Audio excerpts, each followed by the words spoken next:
Hello Indonesia. Hello Indonesia. Hello Indonesia. Kalau tipikal striker lebih suka yang seperti David da Silva, pembunuh, atau kayak Beto yang Beto. Luis Suarez ya, Beto. To then go and score 2 goals like that.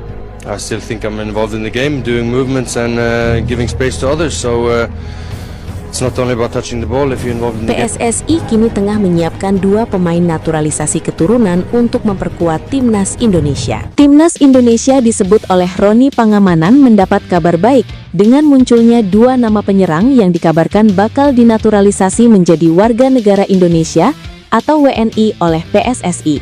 PSSI harus gerak cepat, mengingat Timnas Indonesia dalam waktu dekat akan melakoni sederet laga internasional, termasuk FIFA Matchday dan FIFA ASEAN Cup. Berdasarkan jadwal, jeda internasional akan digelar pada Juni 2026 dan ASEAN Cup berlangsung pada September-Oktober 2026. Tidak adanya striker mumpuni yang bisa berduet dengan Ole Romeni sebenarnya sudah menjadi pekerjaan rumah atau PR sejak Timnas Indonesia masih ditukangi Shin Tae-yong serta Patrick Kluivert. Krisis striker atau yang lebih sering disebut sebagai pemain nomor 9 juga menerpa juru taktik anyar John Hartman di ajang FIFA Series 2026 beberapa waktu lalu. Ramadan Sananta yang diduetkan dengan Ole Romeni tak mampu menjalankan tugas dengan baik dan terlihat kepayahan untuk mencetak gol, baik saat melawan Saint Kitts and Nevis maupun Bulgaria. Inilah yang membuat PSSI berencana menaturalisasi sejumlah pemain keturunan, termasuk untuk mengisi posisi krusial di lini depan. Rencana PSSI tersebut disambut gembira banyak pihak, termasuk pengamat sepak bola nasional, Roni Pangamanan. Via kanal YouTube pribadinya, Bung Ropan, ia mengatakan apa yang diusahakan PSSI merupakan kabar yang menggembirakan. Terlebih yang gencar diberitakan adalah 2 penyerang tambahan itu, Luc Vickeri dan Dean Zendebergen. Luc saat ini bermain untuk MacArthur FC di kasta teratas Liga Australia. Sedangkan Zendebergen adalah bintang klub Liga 2 Belanda yang tengah naik daun, VVV Venlo.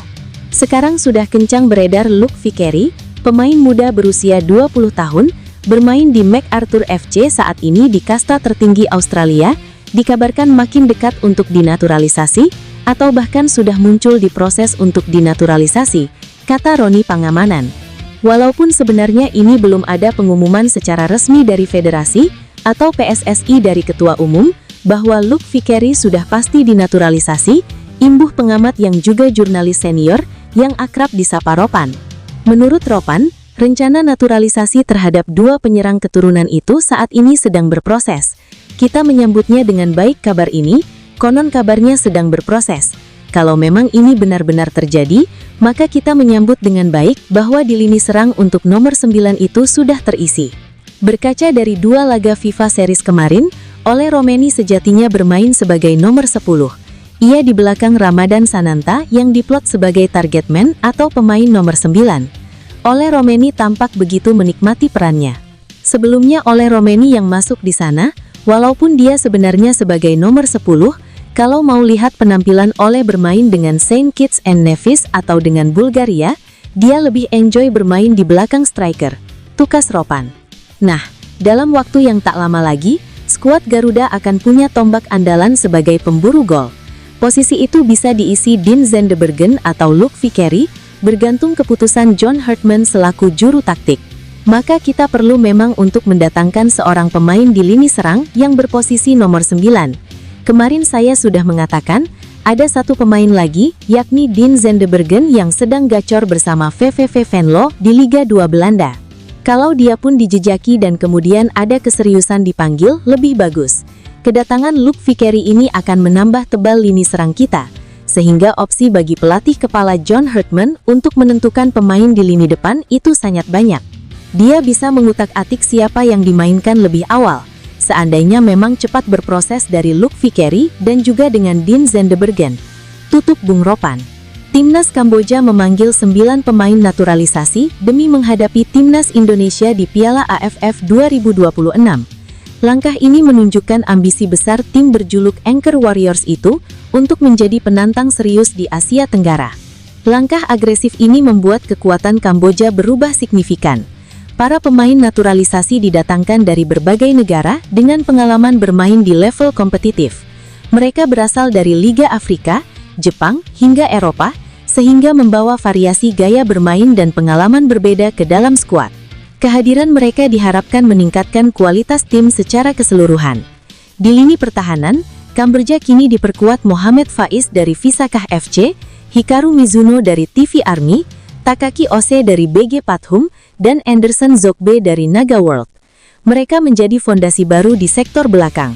Luke Vickery menjadi sorotan setelah namanya dikaitkan dengan rencana naturalisasi timnas Indonesia. Bahkan dia sudah memiliki target besar membawa skuad Garuda lolos ke Piala Dunia. Pemain MacArthur FC itu belum berstatus warga negara Indonesia, tetapi minatnya membela merah putih semakin jelas. Nama dia masuk dalam daftar pemain yang dipantau untuk memperkuat timnas Indonesia. Vickery juga sudah menjalin komunikasi dengan pelatih timnas Indonesia, John Hartman. Hubungan tersebut memperkuat sinyal ketertarikan dia untuk bergabung bersama skuad Garuda dalam waktu dekat. Pemain berusia 20 tahun itu menegaskan keinginannya membela Indonesia bukan sekedar wacana. Dia siap memberikan kontribusi nyata jika mendapat kesempatan memperkuat timnas Indonesia. Jika saya membela timnas Indonesia suatu hari nanti, saya akan senang membantu skuad Garuda lolos Piala Dunia untuk pertama kalinya, kata Vickery, dikutip dari kanal YouTube Yusa Nugraha, Selasa 7 April 2026. Dia menilai Indonesia memiliki potensi besar untuk tampil di ajang sepak bola paling bergengsi tersebut. Dukungan suporter yang masif menjadi salah satu kekuatan utama timnas Indonesia. Dengan populasi penduduk sekitar 280 juta orang, saya pikir itu jumlah dukungan yang sangat besar di sana. Jadi saya pikir mereka pantas mendapatkannya, dan dengan situasi timnas saat ini yang sedang berkembang, saya rasa mereka bisa mewujudkannya. Peningkatan kualitas terus digeber timnas Malaysia untuk mengejar prestasi dalam waktu tidak terlalu lama. Salah satu cara yang akan ditempuh tim berjuluk Harimau Malaya ini adalah dengan kembali melakukan program naturalisasi. Sejauh ini ada 2 nama pemain asing yang diincar masuk daftar naturalisasi tersebut. Kedua pemain tersebut adalah Bergson da Silva dan Giancarlo Gallifuco. Bergson adalah pemain depan yang kini membela tim Johor Darut Takzim. Pemain kelahiran Brasil ini berubah menjadi fenomena luar biasa selama berkarir di Malaysia. Dia menjadi mesin gol yang tak pernah lelah mencetak angka bagi timnya. Pria berusia 35 tahun ini membela Panji Johor Darut Takzim sejak 2021 silam. Selama itu pula, dia tak pernah mencetak kurang dari 20 gol bagi tim dengan akronim JDT ini. Catatan gol terendahnya terjadi di tahun 2023, di mana dia hanya mencetak 20 gol saja. Dengan rekor gol yang luar biasa itu, membuat dirinya menjadi salah satu nama yang paling diunggulkan menjalani program naturalisasi dengan segera. Meski usianya tak lagi muda, Bergson masih memiliki kondisi fisik yang sangat baik, penyelesaian akhir yang tajam, dan kemampuan mencetak gol yang beragam. Dia bisa memanfaatkan peluang di dalam kotak penalti, duel udara, tembakan jarak jauh, hingga memanfaatkan bola liar. Bergson tidak hanya seorang pencetak gol yang serba bisa, dia juga sangat berbahaya dengan pergerakannya di dalam kotak penalti lawan. Naturalisasi pemain sudah bukan hal asing bagi Malaysia. Namun era baru Harimau Malaya justru memperbanyak pemain keturunan. Sayangnya, standar kualitas dari para pemain keturunan yang ada tidak membuat pengamat lokal sepak bola Malaysia merasa terkesan. Pengamat lokal negeri jiran, Zakaria Rahim, menyoroti hadirnya sejumlah pemain keturunan baru yang diproyeksi membela timnas Malaysia. Menurut mantan manajer Selangor itu, timnas Malaysia saat ini membutuhkan suntikan bakat baru karena skuad saat ini kurang memiliki kualitas. Menariknya, kritikan ini disampaikan Zakaria Rahim tanpa menghina pelatih atau mencela pemain, apalagi para pemain keturunan. Sentilan untuk federasi yang dinilai tidak berlaku adil kepada pemain lokal pun disampaikan tanpa menggunakan kata-kata yang menyakiti. Kita bisa lihat bahwa hanya beberapa pemain keturunan campuran yang masih berguna, seperti Dion Kuls, Matthew Davis, dan gelandang Selangor Noah Leyne. Kami juga memiliki pemain lokal top seperti Faisal Halim, tetapi dia diperlakukan tidak adil. Kita lihat berapa lama waktu yang dibutuhkan Faisal untuk kembali ke performa terbaiknya. Ini proses yang panjang, kata Zakaria Rahim. Lebih lanjut, Zakaria Rahim juga menyoroti talenta muda Malaysia yang performanya menurun karena tidak mendapat menit bermain layak di klubnya. Hal itu seharusnya mendorong para pemain muda lokal untuk lebih giat lagi bekerja keras, bersaing dengan para pemain keturunan dan asing yang dinaturalisasi. Tujuannya jelas, untuk mendapatkan satu tempat di skuad tim nasional. Ia yakin jika itu dilakukan dengan benar, maka pemain keturunan juga akan kesulitan. Sebenarnya kami punya pemain nomor 10 terbaik untuk tim nasional, yaitu Syafiq Ahmad, katanya lagi. Namun karena ia terlalu banyak duduk di bangku cadangan di JDT dan kesulitan mendapat menit bermain, performanya menurun. Pemain lokal mesti lebih giat lagi bersaing dengan pemain campuran dan pemain asing untuk mendapatkan tempat di tim nasional. Bahkan para pemain dengan warisan campuran pun kesulitan untuk menyamai para pemain impor, pungkas Zakaria Rahim. Malaysia tengah gencar menaturalisasi pemain keturunan. Hal ini bukan tanpa alasan mereka lakukan. Setelah di tahun-tahun sebelumnya gemar menaturalisasi pemain asing, arah sepak bola Malaysia mulai berubah. Para pemain yang dinaturalisasi juga diproyeksi untuk tampil di kualifikasi Piala Asia 2027. Timnas Malaysia tergabung di grup F bersama Vietnam, Nepal, dan Laos. Satu-satunya jalan agar Malaysia bisa lolos ke Arab Saudi nanti hanyalah sebagai juara grup di babak ini. Di tengah hingar-bingar pesta sepak bola Eropa yang kembali digelar, ada satu entitas dari negeri seberang yang berusaha mengganggu mood para pecinta sepak bola Indonesia. Media-media Malaysia mulai geger dan mencari kesalahan dari Indonesia, entah itu dari PSSI-nya, Super League-nya, atau bahkan setiap individu yang berkaitan dengan sepak bola Indonesianya.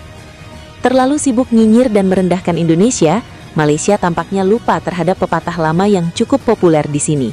Ketika satu jari menunding orang lain, 4 jari lainnya justru mengarah ke diri sendiri. Malaysia kerap cepat melontarkan tuduhan, hinaan, dan cibiran terhadap sepak bola Indonesia, tapi lupa bercermin pada kaca retak di dalam rumahnya sendiri. Maka dari itu publik Malaysia sekali-kali harus diingatkan, kalau mau ngurusin dapuran orang lain tuh, minimal dapur sendiri udah beres. Dan berikut adalah bukti bahwa sepak bola Malaysia sama sekali tak lebih baik dari Indonesia. Tak akan ada asap jika tak ada api. Konten ini muncul karena media Malaysia mulai recall di base Indonesia. Mau bukti? Ayo kita bedah satu-satu. Mimin sampai bingung mau bahas yang mana dulu, karena saking banyaknya. Oke, kita mulai dari respons media Malaysia terhadap transfer JITZ ke Sassuolo dulu. Mereka tak sepenuhnya memuji kepindahan JITZ ke Sassuolo. Beberapa reaksi media Malaysia justru bernada sindiran. Misal saat media X yang bernama onefootball.my, melalui akun sosial medianya, mereka secara tersirat menyindir transfer JITZ dengan menyatakan bahwa Serie A tak lebih baik dari La Liga. Konteksnya adalah mereka ingin membandingkan pemain naturalisasi Malaysia, yakni Facundo Garces yang berkarir di La Liga bersama Deportivo Alaves. Mempertanyakan apakah tetap bertahan di Serie A bersama klub yang berstatus promosi benar-benar prestis yang setara dengan La Liga. Setelah itu mereka juga menyinggung Kevin Dix yang kini berkarir di Bundesliga bersama Borussia Mönchengladbach. Mengutip dari Bola Okezon, ada media Malaysia bernama Ekor Harimau Malaya yang menyebut Bundesliga sebagai kompetisi membosankan. Bahkan meski sudah ada Kevin Dix di situ, Bundesliga tetap tak memiliki daya tarik. Tak berhenti di situ, yang terbaru adalah soal kepindahan Sandy Walsh ke Buriram United. Mengutip dari Bola Okezon lagi, ada media Malaysia yang menyebut level Sandy Walsh masih di bawah bek timnas Malaysia, Dion Kuls. Beda dengan Walsh yang pindah dari Jepang ke Thailand, Dion justru pindah dari Buriram United ke Cerezo Osaka musim lalu ini. Publik Malaysia nggak ingat kali ya, kalau Cerezo Osaka tuh cuma dijadiin tempat magang Justin Hubner doang. Media-media Malaysia juga lupa kalau mereka juga masih memiliki banyak luka sepak bola yang belum kering, yang sebelumnya pernah dibahas oleh Starting 11 Story misalnya, soal kasus kontroversi transparansi data pemain naturalisasi.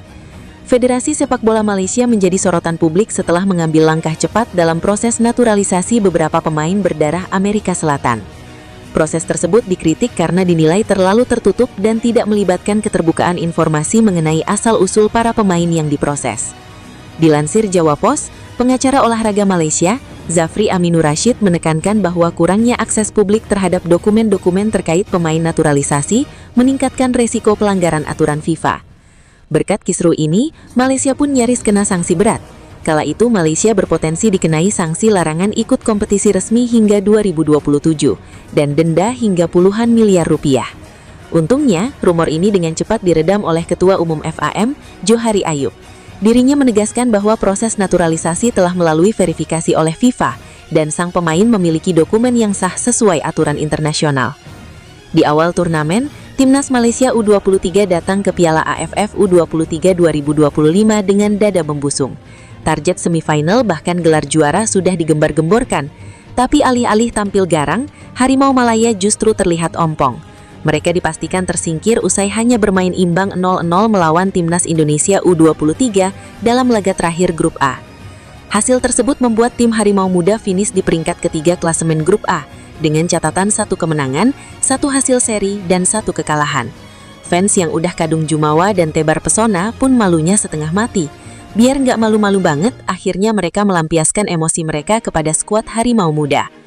Para fans yang tak puas rame-rame meluapkan kritik mereka di kolom komentar resmi Federasi Sepak Bola Malaysia.